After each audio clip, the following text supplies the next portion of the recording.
Entrons dans la première dimension concrète, le rapport au temps. Edward Hall distingue deux régimes, le temps monochrone, qui est typique à l'Europe du Nord, de l'Amérique du Nord. On fait une chose à la fois, on découpe le temps en segments qu'on planifie. Avec un temps linéaire, ainsi, l'agenda est roi. Dans cette logique, la ponctualité est une marque de respect et un délai non tenu est presque une faute morale. À l'opposé, le temps polychrone, on va pouvoir mener plusieurs activités et plusieurs relations de front. Le temps est élastique. Et surtout, la relation humaine prime sur le programme.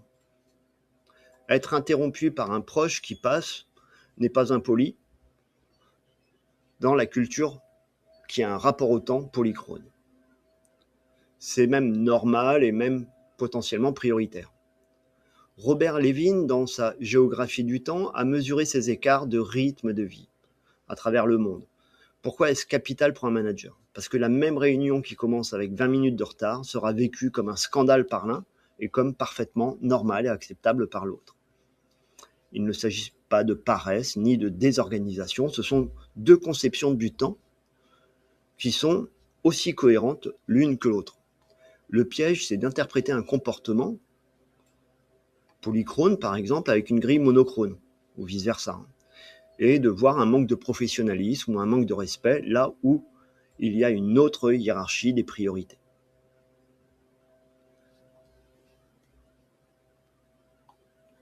Le temps a une seconde facette.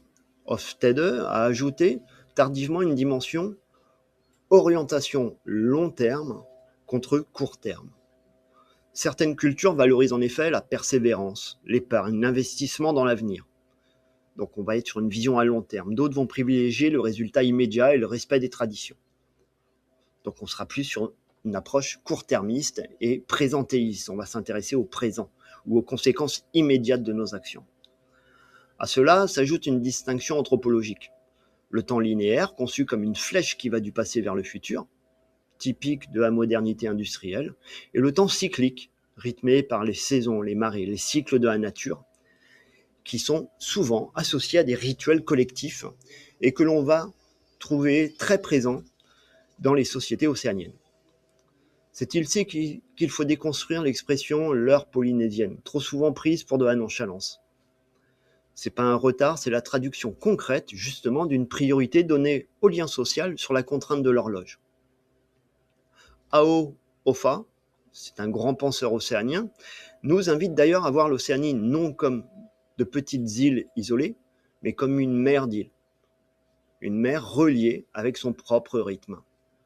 Pour le manager, l'enjeu pratique est clair. Il faut sécuriser les échéances, vraiment critiques, mais sans piétiner sur le tempo relationnel, extrêmement important en Océanie. D'où l'intérêt de co-construire un calendrier, en y intégrant les temps coutumiers, plutôt que de l'imposer de façon verticale depuis le haut.